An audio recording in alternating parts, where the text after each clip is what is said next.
how are we gonna start this video? This is a weird one because, okay, so one of us has a cervix. Guess who? Okay, suspense over. I have a cervix. And I don't.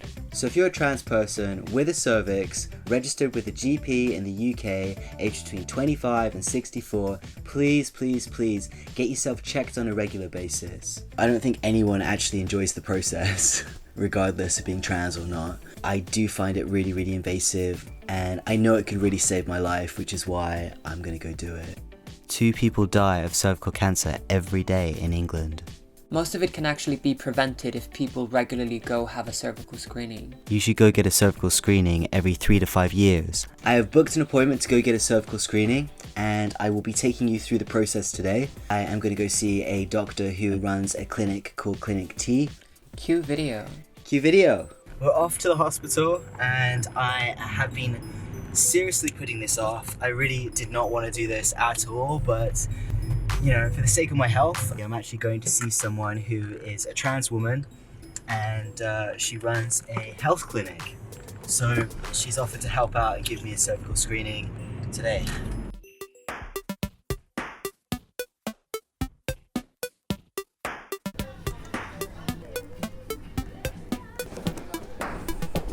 So here I am in the room where it's all going to happen. I know at some point when I had a cervical screening there were abnormal cells that were found.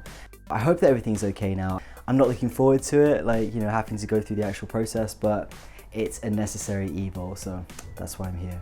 From the waist down, you just lie down on the bed, put something to cover you over, and then I'll pull the curtain just to give you a little bit of privacy, and then just open it up and then have a look at the cervix. Okay, when I can see the cervix, then we'll just use this soft brush to take a sample. We're just going to fill in some details on here, and then we'll get out of your way and give you some space and some privacy just to go. Thank you. I'm going to strip off from the waist down, taking my trousers off. I've chosen to keep my socks on.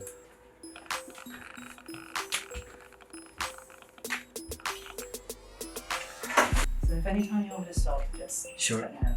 And this all okay. Are you okay like that? Yeah, it's okay. It's a little bit tight and uncomfortable, but that's okay.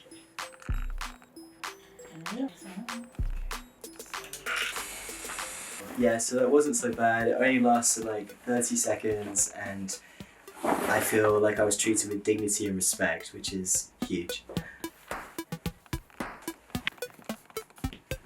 The letters come directly from the screening service. Either it can come back completely normal, in which case we'll just do another screen again in 3 years' time. That's a routine. You remember when you have that done, it's important that we let your GP know. So the other outcome is that cervical screening could come back showing inadequate number of cells there. And sometimes that's the case, and it's a little bit more likely in trans guys, unfortunately, and that's just an effect of being on testosterone. If that's the case, then you need to come back for a repeat test, and you usually leave it about 3 months just to let the cells recover. It could come back showing the abnormal cells, and those abnormal cells would need to be looked at in a bit more detail, and you'll get a letter to go over to the colposcopy department, and they do some more detailed tests to try to figure out what's going on there. Thank you so much. I really appreciate it. Yeah, you made it just a really, I wouldn't say pleasant experience, but you made it a lot better. So yeah, I really appreciate it. Thank you very much. So a number of trans people may not actually receive a letter about getting a cervical screening. I did happen to receive one a few weeks ago, and it was addressed to Mr. Fox. I think the language was slightly clunky, but I was kind of surprised to actually receive one. But if you've changed your details with your GP and you're no longer registered as female, it's very unlikely that you'll actually get an invite. So you have to specifically contact your GP and ask that you get an invitation regularly. So you actually receive letters to go get cervical screening, don't you? I do, because anybody that's registered female will get that regardless of whether they're trans or not. Even though it might seem quite obvious, it's important to mention that people who've had a vaginoplasty don't actually have a cervix, so you don't actually need a cervical screening. I do, however, encourage you to check with your GP and make sure you're healthy.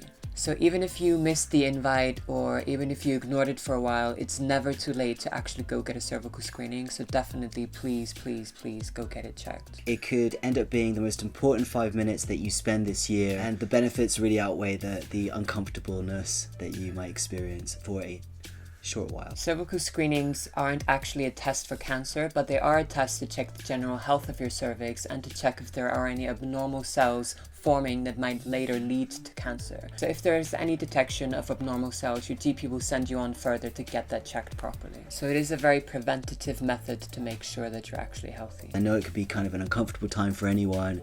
Perhaps you could bring along a friend or a family member to hold your hand. I brought Al along with me, which was very helpful. You can also talk to your nurse about it, talk to your GP, and they can make sure that they can go the extra mile to make you feel comfortable by going slower or talking you through the process a bit more. There's also breathing exercises you can do. You can listen to music, you can listen to podcasts, and you can generally just try to make the experience a bit more comfortable. And I think that people often think it's a bigger thing than it actually is. If you do it on a regular basis, then you can just know that everything's working fine, and yeah, you can just get on with your life basically. And this will prevent anything bad from actually accelerating.